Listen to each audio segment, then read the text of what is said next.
जी बिस्मिल्लाहिर्रहमानिर्रहीम। कैसे हैं स्टूडेंट्स आप? ठीक है ना? ऑनलाइन है। हम एंटी साइकोटिक्स पढ़ रहे थे। थोड़ा सा मेरा लैपटॉप कोलैप्स कर गया यहाँ पे, तो I had to switch to another computer. उसमें 5-7 मिनट ज़ाया हो गए। नो प्रॉब्लम, ठीक है। एंटी साइकोटिक्स हम पढ़ रहे थे और साइकोसिस की मैंने आपको बताई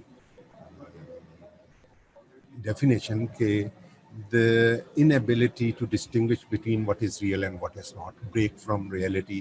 पेशेंट अपने ही ख्यालों की दुनिया में रहता है और रियलिटी में से और अपने ख्यालों में से उसको समझ नहीं लगती कि असल चीज़ क्या है। उसके ख्यालात हैं उसकी रियल वर्ल्ड, या आउटसाइड जो कुछ उसको नज़र आ रहा है वो है रियल वर्ल्ड, ठीक है। तो ये साइकोसिस बहुत सारे डिप्रेशन के साथ भी एसोसिएटेड हो सकती है, ओल्ड एज में जो डिमेंशिया होता है उसके साथ भी एसोसिएटेड हो सकती है, और बाइपोलर डिसऑर्डर, कुछ ड्रग्स भी हैं जो कि साइकोसिस कॉज करती हैं, ठीक है। ये हमने डिस्कस कर लिया था। इसमें स्काइजोफ्रेनिया मेन जो टाइप ऑफ साइकोसिस जो हम डिस्कस कर रहे हैं और जो आपके करिकुलम का पार्ट है वो स्काइजोफ्रेनिया है, ठीक है। वही बात दोबारा की गई कि disorganise thinking with perceptual disturbance. Sensorium is clear, बंदे की पांचों हिस्से बिल्कुल ठीक काम कर रही होती, लेकिन उसको जो वो इंटरप्रेट करता है अपने जहन में, जैसे वो परसीव करता है उस सेंसेशन को, वहाँ पे कहीं पे फॉल्ट होती है। तो उसमें पॉजिटिव सिम्टम्स होते हैं, मैंने आपको उस दिन बताया डिल्यूजन्स, जिसमें सबसे कॉमन डिल्यूजन्स ऑफ ग्रैंडियोर है कि मैं बड़ी चीज़ हूँ और सारी दुनिया मेरे चलाने से चल रही है और मैं चाहूँ तो यूँ कर दूँ और चाहूँ तो वो कर दूँ, और दुनिया में मैं जंगें करवा सकता हूँ और जंगें रोक सकता हूँ और वगैरह वगैरह। और वो पैरानोया भी हो सकता है कि सारी दुनिया की एजेंसियां मेरे पीछे लगी हुई हैं और लोग मुझे छुप छुप के देखते हैं और मुझे वॉच कर रहे हैं वगैरह, ठीक है। उसके अलावा हेलुसिनेशंस जो कि ऑडिटरी भी हो सकती हैं, विजुअल भी हो सकती हैं, टैक्टाइल भी हो सकती हैं, ऑल्फैक्टरी भी हो सकती हैं। ये मतलब ऐसी सेंसेशन जो कि इन रियलिटी एग्जिस्ट नहीं करती। बंदे को लगता है कि मुझे आवाज़ें आ रही हैं या उसको मुख्तलिफ लोग नज़र आते हैं या चीज़ें नज़र आती हैं जो कि रियलिटी में एग्जिस्ट नहीं करती, ठीक है। और hyper activity of the brain जिसमें फ्लाइट ऑफ आइडियाज़, ठीक है। ये सारे पॉजिटिव सिम्टम्स कहलाते हैं। और नेगेटिव सिम्टम्स में मैंने बताया emotional blunting, social withdrawal and lack of motivation, ठीक है। तो वो अपने इन्वायरमेंट के साथ चूंकि डिटैच हो जाता है रियलिटी के साथ, तो वो उसमें इंटरेस्टेड भी नहीं रहता है, ही स्टेज बैक ना, वो अपने रिलेशनशिप्स के बारे में इतना सेंसिटिव रहता है, तो बात वो बिल्कुल ब्लंट हो जाता है आपके साथ गुफ्तगू करने में, अगरचे आपके साथ उसकी रिलेशनशिप कई सालों से चले आ रही है, ठीक है। और सोशल विथड्रॉल का शिकार हो जाता है। कोग्निटिव इम्पेयरमेंट मतलब उसकी लर्निंग स्किल्स भी कंप्रोमाइज हो जाती हैं और वो आहिस्ता आहिस्ता चूँकि रियलिटी के साथ फिर कोप नहीं कर पाता, और सोशियो इकोनॉमिक उसके जो सर्कमस्टांसेस हैं दिन ब दिन डिटीरियोरेट होते चले जाते हैं, तो वो डिप्रेशन में जा सकता, ठीक है।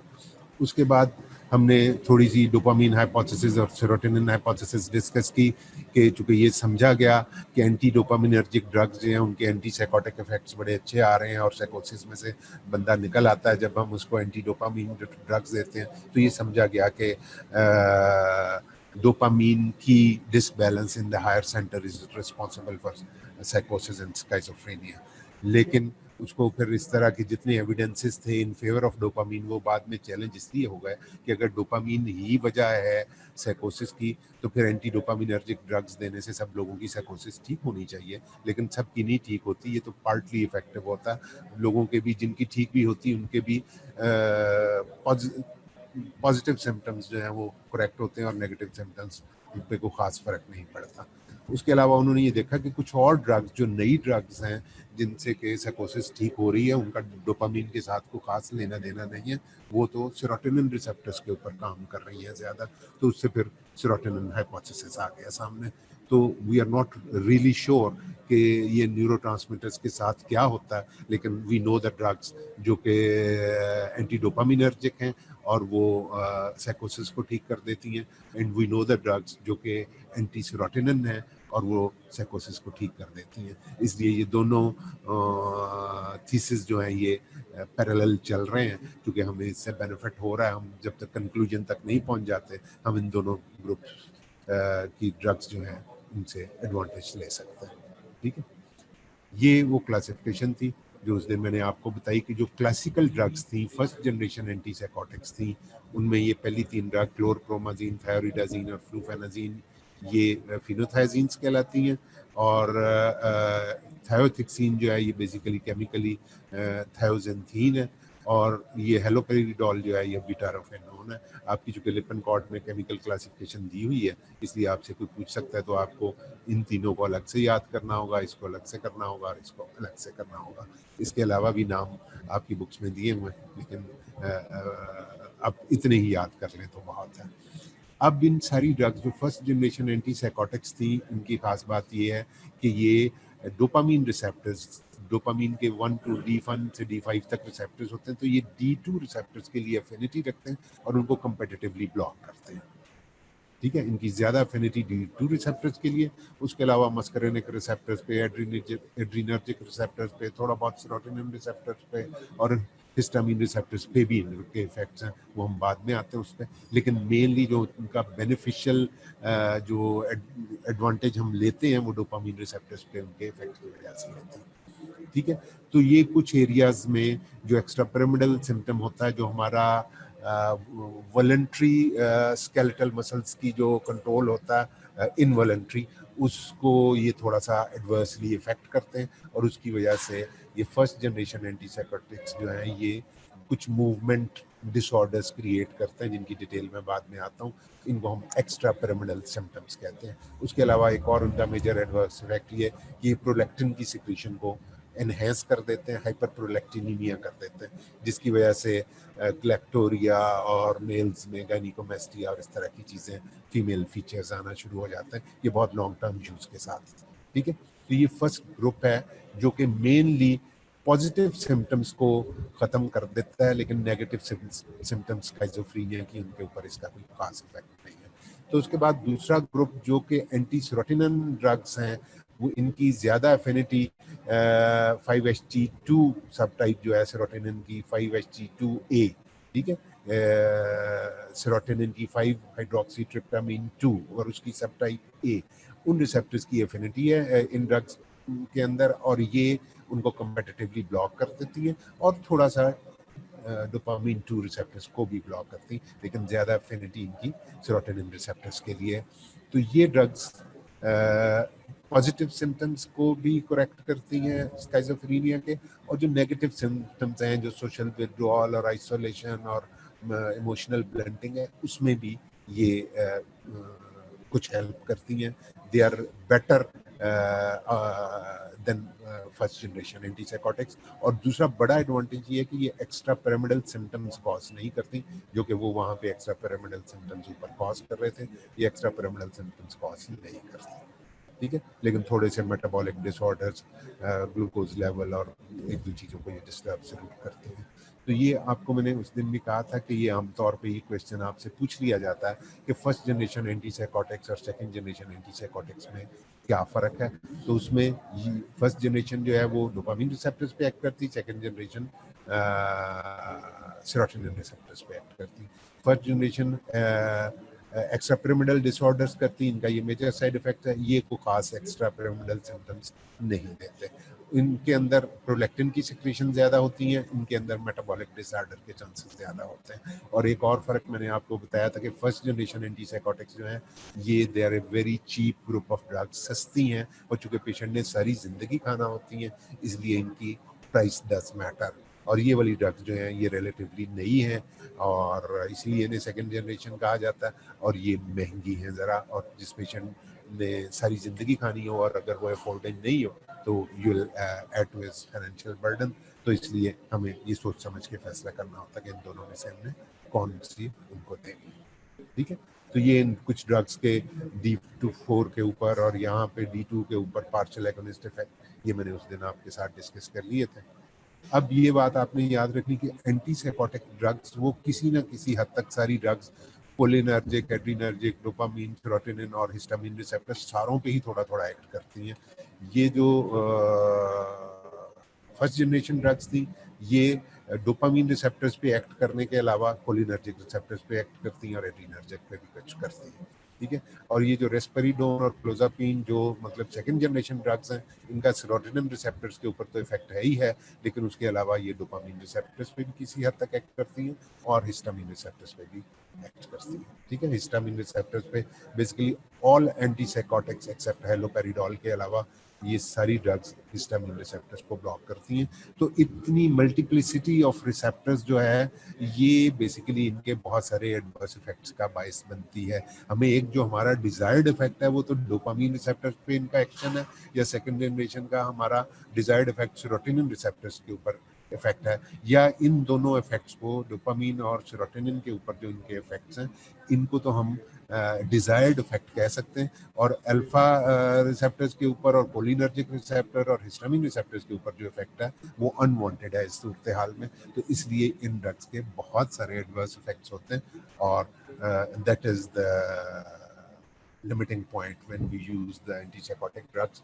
तो पेशेंट को बहुत सारे छोटे छोटे मसाइल इधर उधर होना शुरू हो जाते हैं और वो बढ़ते चले जाते हैं। तो उनके ऊपर हम जब एडवर्स इफेक्ट्स हम पढ़ेंगे तो डिटेल में डिस्कस करेंगे कि इसकी वजह से कोलिनर्जिक ब्लॉकेट की वजह से, चूंकि ये ब्लॉक करते हैं सारे रिसेप्टर्स, कोई नेगेटिव इफेक्ट होता है तो यूरिनरी रिटेंशन और ड्राइनेस ऑफ माउथ और मिड्रेसिस की वजह से विजुअल डिस्टर्बेंसेस इस किस्म के होते हैं। अल्फा रिसेप्टर्स की ब्लॉकेट की वजह से हाइपोटेंशन हो जाती है और एरिथमियाज हो जाते हैं और इस किस्म के इफेक्ट्स आते हैं। डोपामिन और सेरोटोनिन के तो चलो हमारे डिजायर्ड इफेक्ट है, हम इसमें ज़्यादा बात नहीं करते। हिस्टामिन रिसेप्टर्स की वजह से ड्राइनेस ऑफ माउथ और इस किस्म की बहुत सारी चीज़ें होती हैं, तो हम अभी इसके बाद दोबारा आते हैं। एक दफ़ा फिर उन्हीं ड्रग्स की प्रेफरेंस को डिस्कस करते हुए I have repeated this slide, मतलब उसमें ये मैसेज को रिपीट किया है कि हमें हमारे लिए choice of drug, where to start the therapy. सबसे पहले पेशेंट को अगर हम डिटर्मिन कर लेते हैं कि वो साइकोसिस का पेशेंट है और उसमें साइजोफ्रेनिक सिम्टम्स पाए जाते हैं, स्काइजोफ्रेनिक सिम्टम्स पाए जाते हैं, तो हम उसको ट्रीटमेंट कहाँ से शुरू करेंगे। तो फर्स्ट लाइन ऑफ थेरेपी, जैसे मैंने बताया कि जो सेकंड जनरेशन की ड्रग्स हैं दे आर बेटर। एक तो वो एक्स्ट्रा पिरामिडल सिम्टम्स कॉज नहीं करती, और दूसरा वो पेशेंट के पॉजिटिव सिम्टम्स को भी इफेक्ट करती हैं और साथ के साथ नेगेटिव सिम्टम्स को भी किसी हद तक रिमूव करती हैं या उनको बेहतर करती हैं। तो इसलिए this is thought to be a better group. तो चलो हम ये कर लेते हैं, अगर ये थोड़ी सी एक्सपेंसिव होती हैं, बट हम सेकंड जनरेशन से ही साइकोसिस की ट्रीटमेंट शुरू करते हैं। और उसके बाद अगर एक तो हमारी उसकी जब सिम्टम्स बेहतर होती तो हमारी डायग्नोसिस कंफर्म हो जाती कि हाँ ये साइकोसिस का पेशेंट था और इसको रिस्पॉन्ड कर रहा है, और एंड आउट ऑफ अगर कोई इकोनॉमिक स्ट्रेस है या वो एक पुअर पेशेंट है तो फिर हम उसको शिफ्ट कर सकते हैं फर्स्ट जनरेशन एंटीसाइकोटिक्स पे। ठीक है, to start with the first line therapy is second generation antipsychotics. तो ये क्या करते हैं, वही जो मैंने पहले बताया था कि these drugs are inverse agonist of serotonin receptors. ठीक है, इन इनवर्स एगोनिस्ट क्या होते हैं, आपने जनरल फार्माकोलॉजी में पढ़ा कि ये वो ड्रग्स होती हैं जो रिसेप्टर पे बाइंड करके रिसेप्टर की एक्टिविटी को बेसलाइन से भी नीचे ले जाती है। ठीक है, they are very effective. They are equal and more in efficacy than first generation. ठीक है, सिचुएशंस में ये फर्स्ट जनरेशन पॉजिटिव सिम्टम्स के ऊपर इफेक्ट का ताल्लुक है, तो पॉजिटिव सिम्टम्स के ऊपर इनका effect is equal to the first generation antipsychotics, लेकिन नेगेटिव सिम्टम्स के ऊपर इनकी एफिकेसी ज़्यादा है फर्स्ट जनरेशन ड्रग्स की निस्बत। और दूसरा एडवांटेज इनका ये कि there is no extrapyramidal symptoms, ये very little extrapyramidal symptoms as compared to the first generation. So that is how they become the preferred group or the first line of therapy. ठीक है, अब उसमें एक line ये मैंने लिखी कि individual patient response is a good guide in drug selection. अब समहाउ कुछ पेशेंट्स सेकंड जनरेशन एंटीसाइकोटिक्स को नहीं बेहतर रिस्पॉन्ड करते, लेकिन जब हम उन्हें फर्स्ट जनरेशन के ऊपर शिफ्ट करते हैं तो वो बहुत बेहतर रिस्पॉन्ड करते हैं।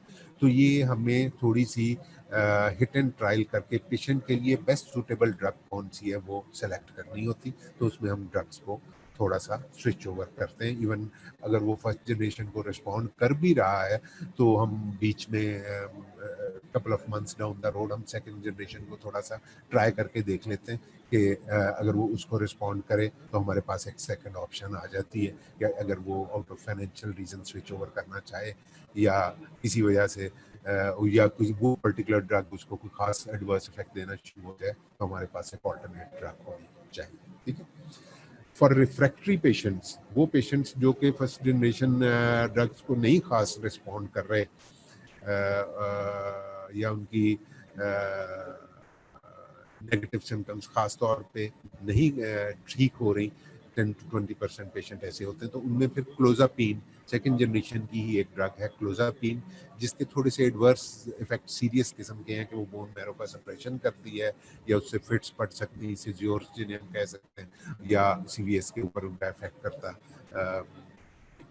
तो वो फिर हमें देखना पड़ता है कि हमारे लिए उसकी साइकोसिस ज़्यादा ट्रबल है या उसके एडवर्स इफेक्ट्स ज़्यादा डेंजरस हैं, then we have to make a careful judgement और फिर हम उसको क्लोजापीन, चूँकि साइकोसिस से भी उसकी क्वालिटी ऑफ लाइफ समटाइम्स बहुत एडवर्सली इफेक्ट हो सकती है, तो फिर हम we take the risk of these adverse effects and we start with clozapine, and once he starts responding to that then we again shift him to some other drug, ठीक है। तो ये खास तौर पे क्लोजापीन के एडवर्स इफेक्ट्स भी आपने याद रखने हैं, लेकिन इसकी efficacy in those patients who are not responding to the routine treatment by other drugs of the same group or to the other group of drugs जो फर्स्ट जनरेशन को भी नहीं रिस्पॉन्ड करते और सेकंड जनरेशन की बाकी drugs को भी नहीं रिस्पॉन्ड करते, क्लोजापीन हम सिर्फ उन पेशेंट्स में यूज करते हैं, ठीक है। So that is how we set our priorities while deciding the drug कि पहले हमने सेकंड जनरेशन की कोई ड्रग ओलेंजापीन या रेस्पेरिडोन से हमने स्टार्ट की ट्रीटमेंट, और उसके बाद अगर पेशेंट रिस्पॉन्ड कर रहा है तो वेल एंड गुड, और अगर वो थोड़ा सा रेजिस्टेंस शो कर रहा है या उसके सिम्टम्स नहीं जा रहे तो फिर हम क्लोजापीन दे देते हैं, ठीक है। और अगर उसके कोई इकोनॉमिक इश्यूज हैं या वो अफोर्ड नहीं कर सकता तो फिर हम उसको फर्स्ट जनरेशन पे स्विच कर देते हैं। That is how we go about it.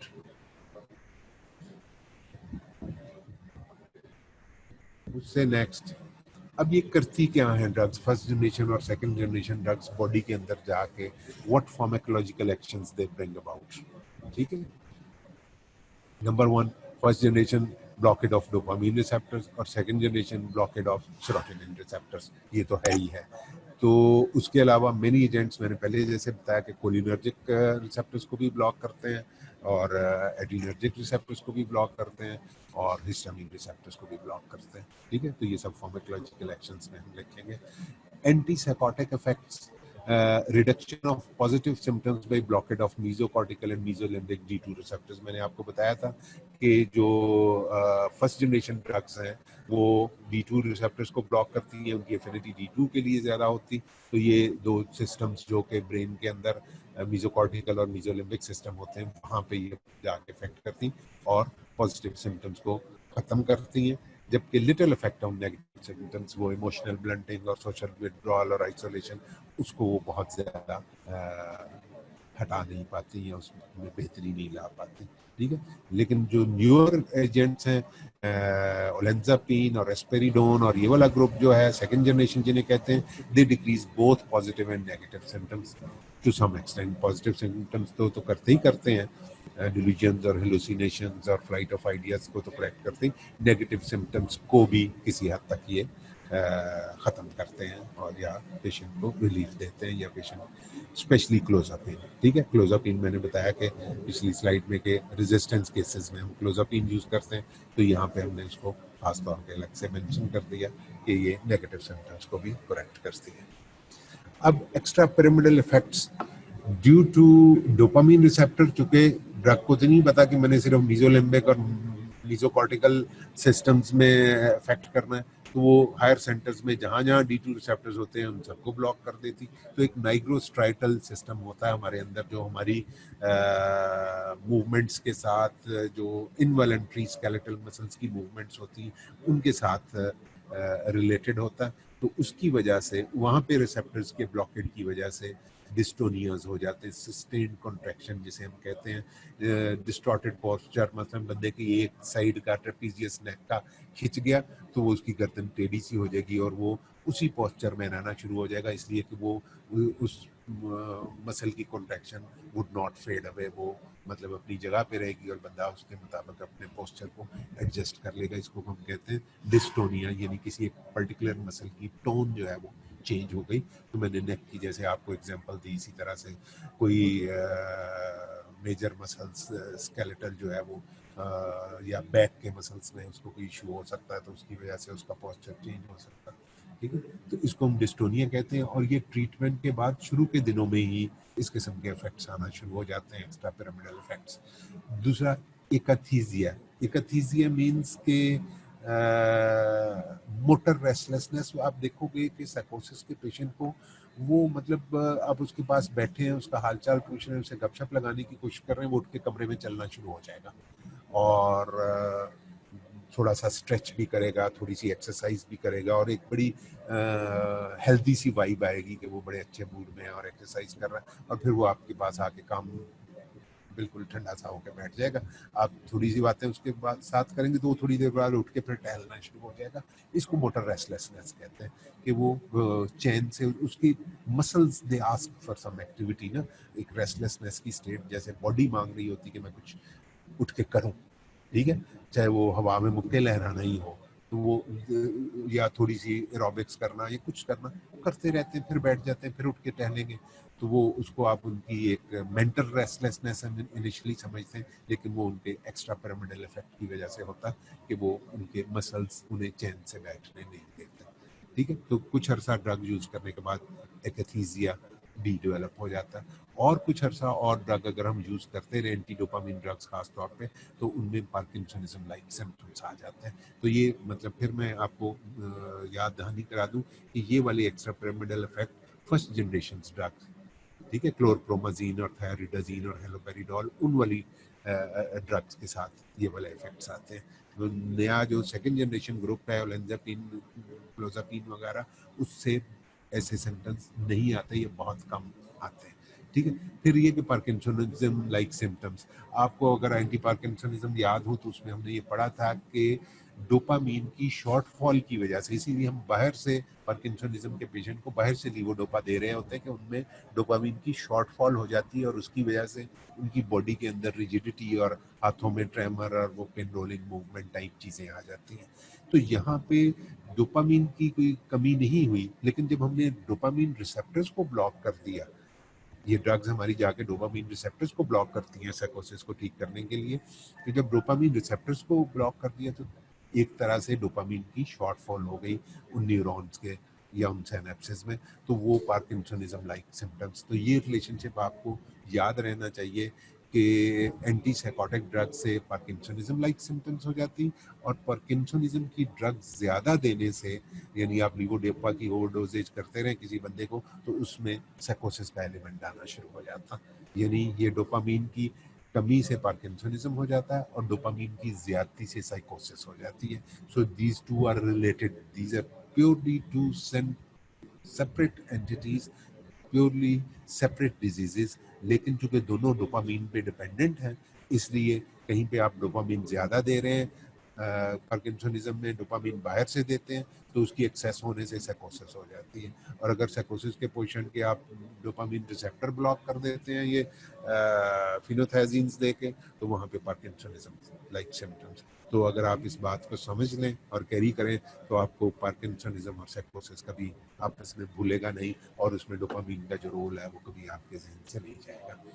और अगर आप और कई महीनों तक जब ये ड्रग यूज़ करते रहते हैं, तो पेशेंट्स में कुछ अजीब सी इनवॉलंटरी मूवमेंट्स, ये बकल मसल्स की, टंग की, लिप्स की, नेक की, वो ऐसे हर थोड़ी देर के बाद ये अपनी ज़ुबान को बाहर निकाल के कोई मूवमेंट करेगा, या लिप्स को एक खास शेप में ले जाएगा और वापस ले आएगा, या नेक को एक झटका सा देगा और पीछे को ले जाएगा या कुछ करेगा, या लिम्स की भी ये हो सकती मूवमेंट। तो ये इनवॉलंटरी मूवमेंट्स पेशेंट्स के अंदर आना शुरू हो जाती हैं, और ये काफ़ी हद तक एक रिवर्सेबल एक सिचुएशन होती है। ऊपर वाली तीनों जो चीज़ें हैं वो जैसे अगर आना शुरू होती हैं और हम ड्रग की डोज एडजस्ट करें और ड्रग की डोज कम कर दें या ड्रग देना बंद कर दें कुछ देने के लिए, तो ये वाली सिम्टम्स डिस्टोनिया, एकथीसिया और पार्किंसनिज्म बेहतर हो जाते हैं।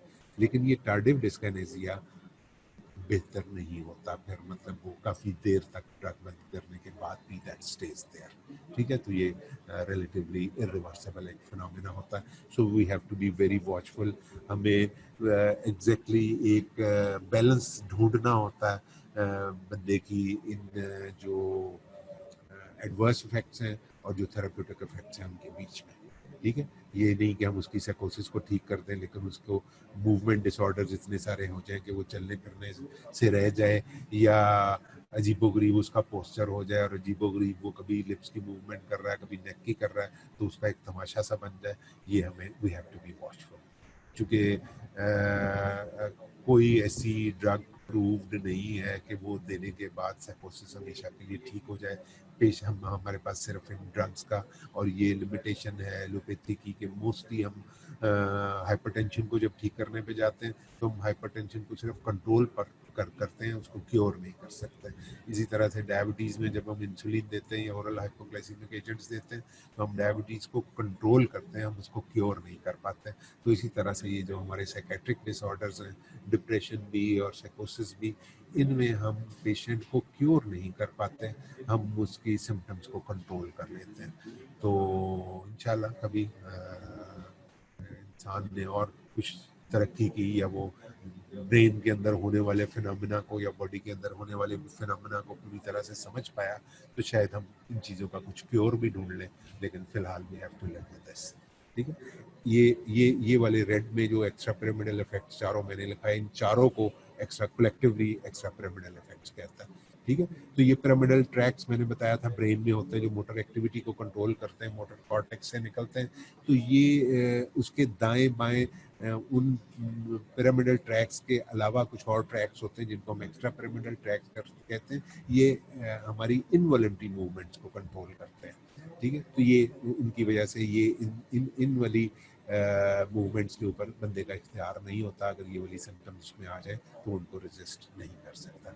ठीक है, atypical antipsychotics cause minimal extra pyramidal symptoms. ठीक है, ये मैंने पहले आपको बताया कि जो सेकंड जनरेशन ड्रग्स हैं जिन्हें हम एटिपिकल एंटीसाइकोटिक्स भी कहते हैं वो एक्स्ट्रा पिरामिडल सिम्टम्स नहीं करते। ठीक है, anti adrenergic, anti emetic, anti cholinergic and other effects, ये मैंने पहले बताया कि ये ड्रग्स डोपामीन रिसेप्टर्स पे एक्ट करने के अलावा या सेरोटोनिन रिसेप्टर्स के ऊपर एक्ट करने के अलावा एड्रीनर्जिक रिसेप्टर्स की भी ब्लॉकेट करती हैं, कोलिनर्जिक रिसेप्टर्स की भी ब्लॉकेट करते हैं, हिस्टामीन रिसेप्टर्स की भी ब्लॉकेट करते हैं। तो इसलिए इनके कुछ और यूजेस भी हैं जो बाद में हम जब इनके क्लिनिकल यूजेस पर डिस्कशन करेंगे तो उसके ऊपर हम आएंगे। ठीक है, ये हम डिस्कस कर रहे थे, उसके बाद हम इनके थेरेप्यूटिक यूजेस के ऊपर आ जाते हैं।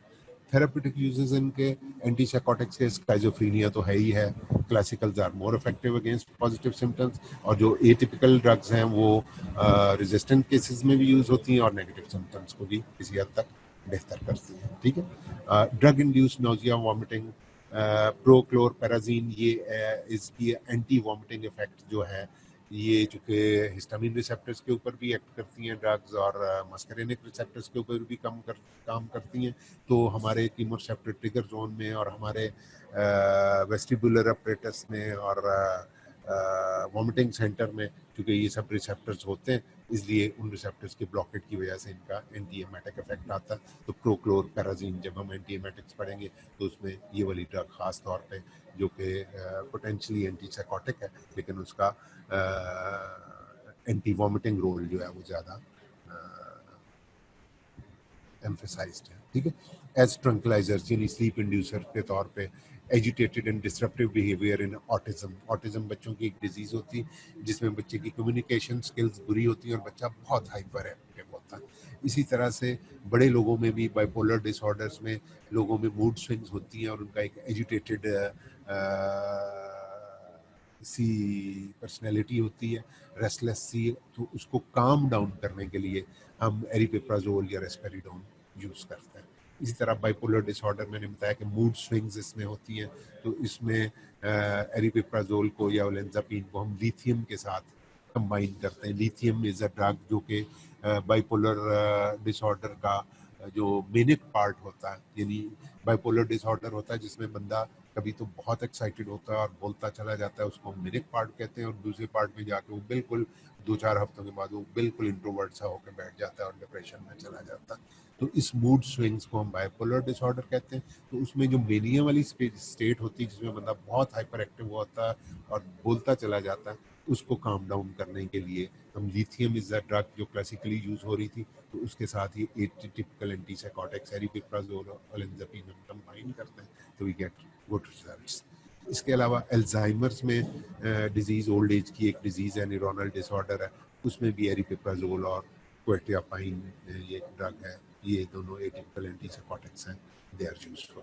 उसके अलावा इंट्रैक्टेबल हिकअप्स, बाज़ लोगों को हिचकी लग जाती है और कई कई दिन तक, कई कई हफ्तों तक उनकी हिचकी नहीं रुकती, तो उनके लिए बहुत मुश्किल हो जाता है लाइफ को कैरी ऑन करना, और बहुत डिप्रेशन में भी पेशेंट चला जाता है कि मुझे क्या हो रहा है, और उसके डे टू डे अफेयर्स भी पूरी तरह से कंप्रोमाइज हो जाते हैं। तो ऐसे पेशेंट्स में क्लोरप्रोमाजीन हैज़ अ रोल। ठीक है, तो इस तरह motor and vocal text, torrid syndrome इसमें कहते हैं कि इसमें भी बंदा बकल मसल्स की और फेशियल मसल्स की अजीब गरीब मूवमेंट्स कर रहा होता, और उसके बाद साथ बात का तो वो कोई छोटी सी आवाज़ भी निकालना शुरू हो जाता, तो इनको हम टेक्स कहते हैं। तो उसमें मिलिंडोन एक एंटीसाइकोटिक ड्रग है, ये is found to be useful.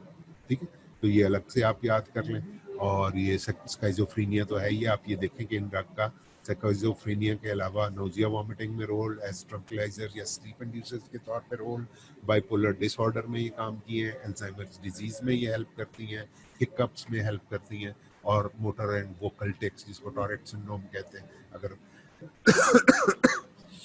अगर सिर्फ वो आवाज़ ना निकाले तो उनको मोटर टेक्स कहते हैं या सिर्फ टेक्स कहते हैं, अगर पेशेंट साथ आवाज़ भी क्यों निकालना शुरू हो जाए तो उसको हम टॉरेट सिंड्रोम कहते हैं। ठीक है, तो इन सारों चीज़ों की ट्रीटमेंट में ये ड्रग्स यूज होते हैं। काइनेटिक्स इनके सिंपल से हैं, वेरिएबल एब्जॉर्प्शन है, वॉल्यूम ऑफ डिस्ट्रीब्यूशन बड़ा लार्ज है, ब्लड ब्रेन बैरियर्स को क्रॉस करके ये ब्रेन तक पहुंचती हैं, ज़ाहिर है इन्हें वहाँ पे एक्शन करना होता है तो वहाँ तक इन्हें पहुंचना होता है। मेटाबॉलिज्म लिवर में होता है, साइटोक्रोम P450 माइक्रोसोमल एंजाइम करते हैं। Metabolite of risperidone is also antipsychotic, paliperidone. ठीक है, ये रेस्पेरिडोन एक लॉन्ग एक्टिंग, मतलब हम समझते हैं कि एंटीसाइकोटिक है, इसलिए कि इसका जो बाय प्रोडक्ट होता है, जो इसका मेटाबॉलिक प्रोडक्ट होता है, वो खुद भी एंटीसाइकोटिक इफेक्ट्स रखता है। ठीक है, लॉन्ग एक्टिंग इंजेक्टेबल्स भी हमारे पास है, LAIs इन्हें कहते हैं, क्योंकि इसमें सारी ज़िंदगी के लिए पेशेंट को हमने देना होती है, और पेशेंट कंप्लायंस भी एक मसला होता है कि पेशेंट एक हफ्ता दवाई खाता है, 2 हफ्ते नहीं खाता, तो ऐसे पेशेंट को जो कंप्लायंस शो ना कर रहे हों और आपकी दी हुई दवाई को वक्त पे रेगुलरली ना खाते हों, तो उनकी फैमिली के साथ मशवरा करके फिर आप उनको इंजेक्टेबल्स दे देते हैं। ये लॉन्ग एक्टिंग इंजेक्टेबल, एक तो इनका फ़ायदा ये होता है कि इमीडिएट रिलीफ प्रोवाइड हो जाती है, क्योंकि अदरवाइज एंटीसाइकोटिक्स इफेक्टिव होने में कई हफ्ते लगा देते हैं, मतलब दूसरे तीसरे हफ्ते में जाके कोई एंटीसाइकोटिक इफेक्ट उनका मैनिफेस्ट होता है। तो जब हम इंजेक्टेबल देते हैं तो जल्दी इफेक्ट आ जाता है। दूसरा ये कि लॉन्ग एक्टिंग एंटीसाइकोटिक्स होते हैं, महीने में एक दफ़ा इंजेक्शन पेशेंट ले ले तो पूरा महीना ना उसके घर वालों को उसकी डोजेज का ध्यान रखना पड़ता, ना उसकी अपनी तरफ से कोई मतलब नेग्लिजेंस हो पाती है, तो एक महीने के बाद उसकी फैमिली उसको bring him to the hospital और आप उसको एक और इंजेक्शन लगा देते हैं। ठीक है, तो 2 से 12 वीक्स तक मुख्तलिफ ड्यूरेशन के इंजेक्शन हमारे पास हैं।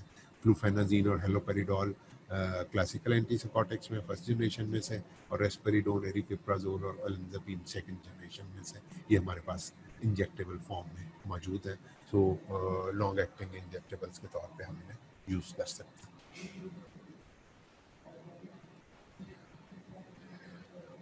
अब एक दफ़ा फिर एडवर्स इफेक्ट्स ऊपर हम डिस्कस कर चुके हैं, लेकिन हम दोबारा एडवर्स इफेक्ट्स की हेडिंग के तहत कि all patients have adverse effects. ठीक है, ये पहली बात तो ये कि चूँकि ये ड्रग्स बहुत सारे रिसेप्टर सबटाइप्स के ऊपर काम करते हैं, मस्करेनिक के ऊपर भी और एड्रीनर्जिक के ऊपर भी और हिस्टामीन के ऊपर भी और सेरोटोनिन और डोपामिन रिसेप्टर्स तो करते ही करते हैं और सब रिसेप्टर्स को ब्लॉक करते हैं, इसलिए पेशेंट्स में एडवर्स इफेक्ट तो आते ही आते हैं। और 80% पेशेंट्स में बड़े सिग्निफिकेंट किस्म के एडवर्स इफेक्ट आते हैं, यानी इनकी वजह से बाज़ औक़ात में ट्रीटमेंट रोकना पड़ जाती है या गैप देना पड़ जाता है या हमें डोजेज कम करना पड़ जाती है।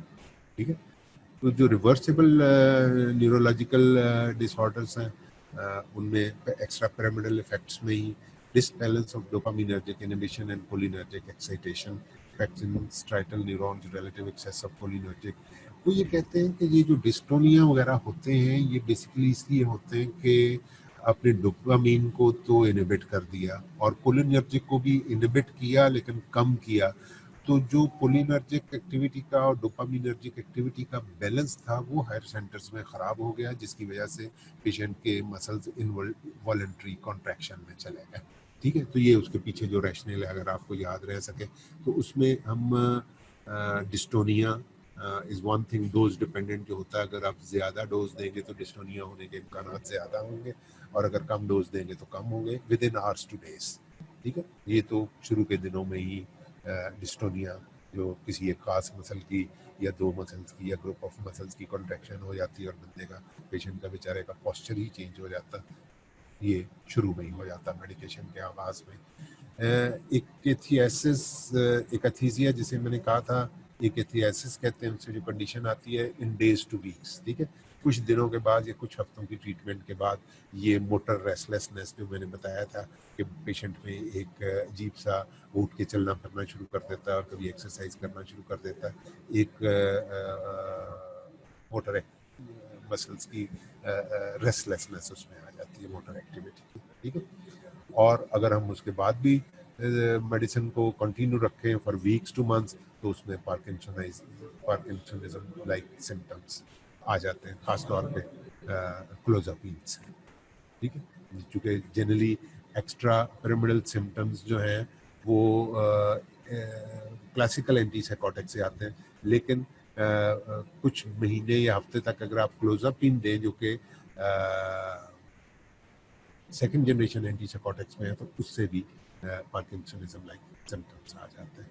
तो उसके बाद भी जब आप मेडिसिन को you have to continue months and years, तो 5-6 महीने की ट्रीटमेंट के बाद इरिवर्सिबल किस्म के एडवर्स इफेक्ट्स आ जाते हैं जिनमें टार्डिव डिस्काइनेसिया।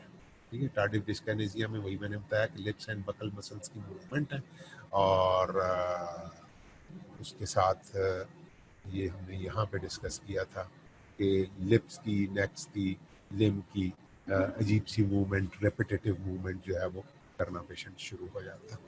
ठीक है, तो समटाइम्स चूँकि इसके पीछे जो सोच कार फरमा है या जो फाइंडिंग उनको मिली है या वो जो इन्होंने खदशा जाहिर किया कि डिसबैलेंस हो जाता है डोपामिनर्जिक एक्टिविटी का और कोलिनर्जिक एक्टिविटी का, तो समटाइम्स एंटी कोलिनर्जिक्स देने से, यानी जितना हमने डोपामीन को ब्लॉकेड किया था उतना ही ब्लॉकेड हम कोलिनर्जिक एक्टिविटी का भी कर दें और बेंजट्रोपिन, एट्रोपिन जैसी उसी ग्रुप की एक ड्रग है बेंजट्रोपिन, ये ड्रग हम देने से we achieve a new normal, एक नया बैलेंस हम मतलब डोपामिनर्जिक और कोलिनर्जिक एक्टिविटी के बीच में हम अचीव कर लेते हैं। तो उससे हम मतलब पॉजिटिव सिम्टम्स और नेगेटिव सिम्टम्स जो है उन दोनों को बेहतर कंट्रोल मिल जाता है, लेकिन उससे एक दफ़ा टार्डिव डिस्काइनेसिया थोड़ा सा बढ़ जाता है। ठीक है, मेटाबॉलिक इफेक्ट्स मैंने बताया, वेट गेन हो सकता है, हाइपरग्लाइसीमिया हो सकता है, हाइपरप्रोलैक्टिनीमिया हो सकता है, गायनिकोमेस्टिया हो सकता है, मेल्स के अंदर फीमेल्स जैसे बॉडी फीचर्स आ जाते हैं, और इनफर्टिलिटी हो सकती है। ये मेटाबॉलिक इफेक्ट्स हैं और ये मेटाबॉलिक इफेक्ट्स ज़्यादातर जो सेकंड जनरेशन एंटीसाइकोटिक्स हैं या जो एटिपिकल एंटीसाइकोटिक्स जिन्हें हम कहते हैं, उनसे ये मेटाबॉलिक इफेक्ट ज़्यादा आते हैं। ये ऊपर वाले एक्स्ट्रा पिरामिडल इफेक्ट जो है ये क्लासिकल एंटीसाइकोटिक्स या फर्स्ट जनरेशन एंटीसाइकोटिक्स जिन्हें हम कहते हैं, क्लोरप्रोमाजीन वगैरह, उनसे ज़्यादा आते हैं। ठीक है, तो ये सारे आपको दोनों के अलग अलग याद होने चाहिए ताकि आपको अगर क्लासिकल और एटिपिकल का कंपैरिजन करना पड़ जाए या फर्स्ट जनरेशन और सेकंड जनरेशन का कंपैरिजन कहीं करना पड़ जाए तो आपको पता हो कि फर्स्ट जनरेशन से एक्स्ट्रा पिरामिडल इफेक्ट ज़्यादा आते हैं और सेकंड जनरेशन से मेटाबॉलिक इफेक्ट ज़्यादा आते हैं। ठीक है, और उसके अलावा जो ऑटोनॉमिक एडवर्स इफेक्ट्स हैं वो उनमें मैंने बताया कि कोलिनर्जिक इनहिबिशन की वजह से यूरिन की रिटेंशन हो जाती है, डिट्रूसर थोड़ा सा रिलैक्स हो जाता है और ड्राई माउथ हो जाता है, ठीक है, आपको पता है कि एंटीकोलिनर्जिक एट्रोपिन वाला इफेक्ट यहाँ पे आ जाता है, कॉन्स्टिपेशन हो जाती है, ठीक है, गैस्ट्रो इंटेस्टाइनल एक्टिविटी कम होने की वजह से विजुअल प्रॉब्लम्स आ जाती हैं, प्यूपल की डायली, ये वो सारी चीज़ें हैं जो कि एट्रोपिन से होती हैं, जो कि एंटी मस्करिनिक ड्रग है, ठीक है। तो चूंकि ये ड्रग्स जो एंटी साइकोटिक्स हैं ये भी एंटीकोलिनर्जिक इफेक्ट्स कॉज करती, तो उससे ये urinary retention, dry mouth, constipation और विजुअल डिस्टर्बेंसेस होती हैं। उसके अलावा sexual dysfunction, postural hypotension alpha blockers के इफेक्ट की वजह से, अल्फा ब्लॉकेड की वजह से, चूंकि ये एड्रीनर्जिक ब्लॉकर्स ब्लॉकेड भी करती हैं। उसके अलावा एरिथमियाज हो सकते हैं और कार्डियक अरेस्ट हो सकता है, ठीक है, एड्रीनर्जिक ब्लॉकेड की वजह से ये वाले एडवर्स इफेक्ट्स आ सकते हैं। तो कलेक्टिवली इन वाले इफेक्ट सारों को हम कहते हैं ऑटोनॉमिक एडवर्स इफेक्ट्स। उसके अलावा न्यूरोलेप्टिक मैलिग्नेंट सिंड्रोम एक चीज़ होती है कि मसल रिजिडिटी हो जाती है, इम्पेयर्ड स्वेटिंग हो जाती है, हाइपरपेरेक्सिया हो जाता है, which can be life threatening, ठीक है। तो ये प्रॉबेबली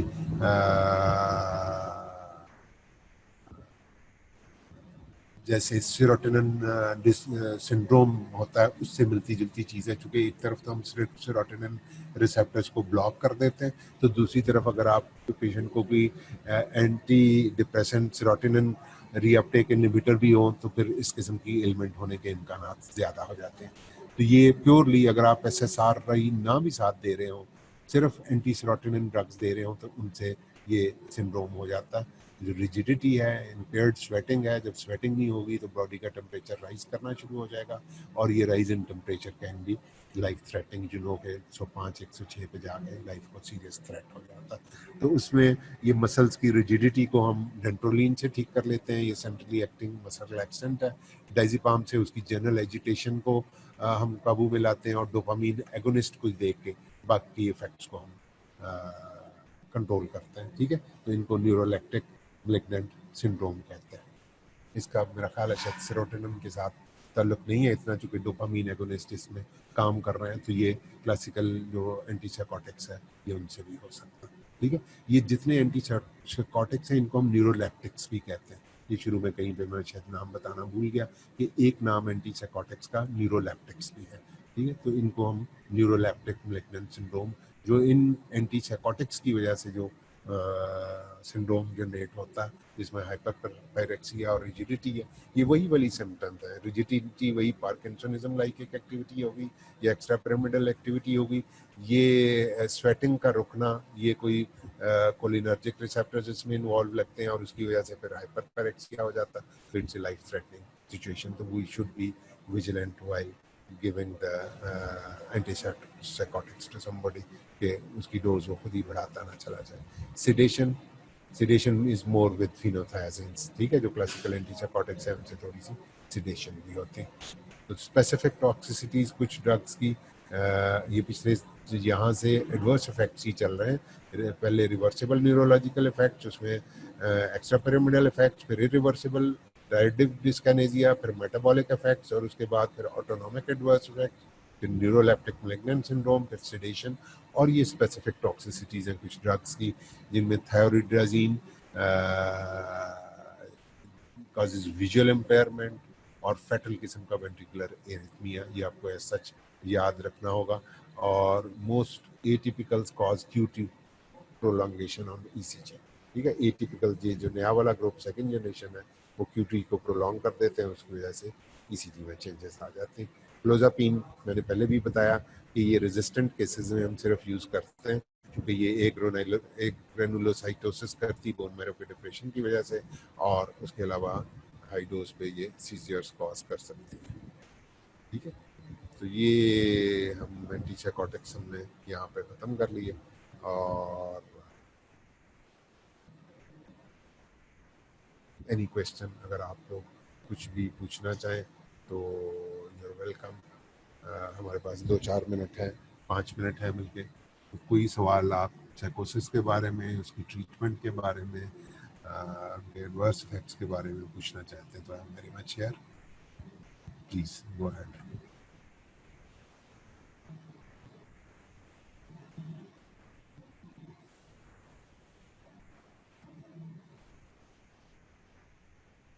जनरली पिछले लेक्चर्स में मैंने ये देखा है कि वो बच्चे जो कि क्लास में कभी क्वेश्चन नहीं करते, वो दे फाइंड इट ईजियर कि यहाँ पे वो क्वेश्चन टाइप करके कुछ ना कुछ अपनी प्रेजेंस का प्रूफ भी दे देते हैं और सवाल भी पूछ लेते हैं और उससे बाकियों का भी बेनिफिट हो जाता है.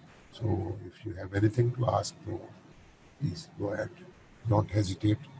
टीचर्स के साथ आपकी कम्युनिकेशन, आपको तो पेशेंट्स के साथ रोज नया पेशेंट, रोज भांत भांत के लोग, उनके साथ आपको कम्युनिकेट करना होगा. तो ये अपनी communication skills for God sake इनको बेहतर करना है. आपको मतलब ये शाइनेस और रिलक्टेंस और अंग्रेजी उर्दू का चक्कर और बस just ask anything that comes to your mind. हम आपके मतलब even if the question is absurd still it carries a question. So, we are there to answer.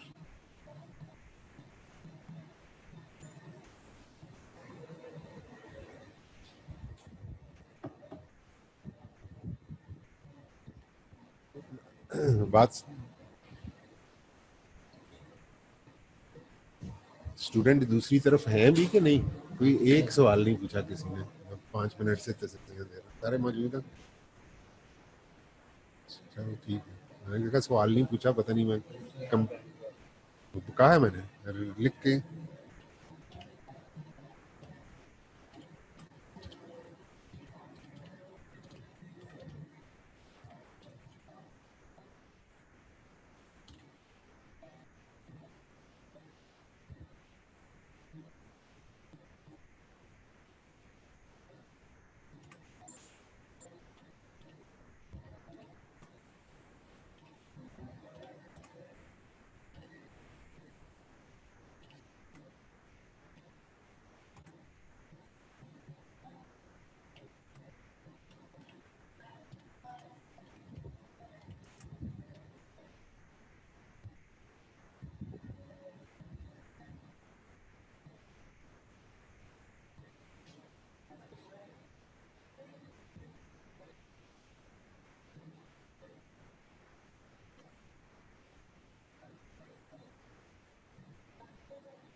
तो भी 8 रोजे रहते हैं. अगर रोजा अभी लगना शुरू हो गया तो बाकी दिन कैसे गुजरेंगे?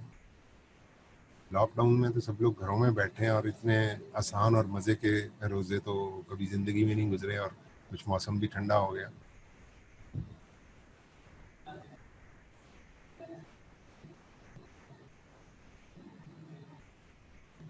कोई हर्ज नहीं है. फर्स्ट आपने पूछा ओसामा आसिफ ने कि if we start treatment from the first generation, कोई हर्ज नहीं है. हम फर्स्ट जनरेशन से भी ट्रीटमेंट शुरू कर सकते हैं. चूँकि हमारे पास एक बेटर ग्रुप ऑफ ड्रग्स आ गया है तो इसलिए अगर पेशेंट इज़ अफोर्डिंग तो हम सेकंड जनरेशन पे चले जाते हैं. और बहुत सारे पुराने साइकेट्रिस्ट जो हैं या जो मेरी एज ग्रुप के लोग हैं अभी भी वो दे love the first generation drugs और वो उन्हीं से ट्रीटमेंट को शुरू करता है. कोई हर्ज नहीं. आप फर्स्ट ट्रीटमेंट से भी शुरू कर सकते हैं. लेकिन थ्योरेटिकली स्पीकिंग चूँकि हमारे पास एक बेटर ग्रुप अब मौजूद है तो हम सेकंड जनरेशन से शुरू करते हैं. और ज़रूरी नहीं कि पेशेंट में सारी सिम्टम्स हों. अगर उसमें अभी सिर्फ पॉजिटिव सिम्टम्स ही हैं और वो नेगेटिव सिम्टम्स उसमें नहीं है तो उसमें तो फर्स्ट जनरेशन वाली ड्रग्स काफ़ी इफेक्टिव रहेंगी. उसको मतलब सेकंड जनरेशन पे स्विच करना भी ज़रूरी नहीं है. क्योंकि सेकंड जनरेशन वाली जो नेगेटिव सिम्टम्स हैं उनके ऊपर फर्स्ट जनरेशन का कोई ख़ास इफेक्ट नहीं होता. लेकिन नेगेटिव सिम्टम्स कुछ अरसे के बाद डेवलप होती हैं, मतलब ओवर द ईयर्स डेवलप होती. तो अगर उसमें नेगेटिव सिम्टम्स नहीं है तो पॉजिटिव सिम्टम्स को तो आप फर्स्ट जनरेशन ड्रग से भी बहुत अच्छा हैंडल कर लेता है.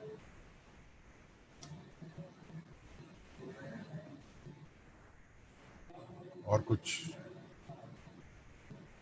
मेरा ख्याल है कि शायद ईद से पहले एक दफ़ा फिर आपसे मुलाकात होगी. कोई एक लेक्चर शायद एंटीएमेटिक्स पे है. तो अदरवाइज देश की ईद मुबारक आप सबको. अच्छे रहें, अल्लाह मियाँ को याद रखें. इन 10 दिनों में दुआ करें कि दुनिया के ऊपर से ये जो एक मुसीबत सी आन पड़ी इसमें से हम सब लोग निकलें. क्योंकि उससे बहुत सारा नुकसान ख़ास तौर पे मिडिल इनकम ग्रुप का या गरीब लोगों का हो रहा है।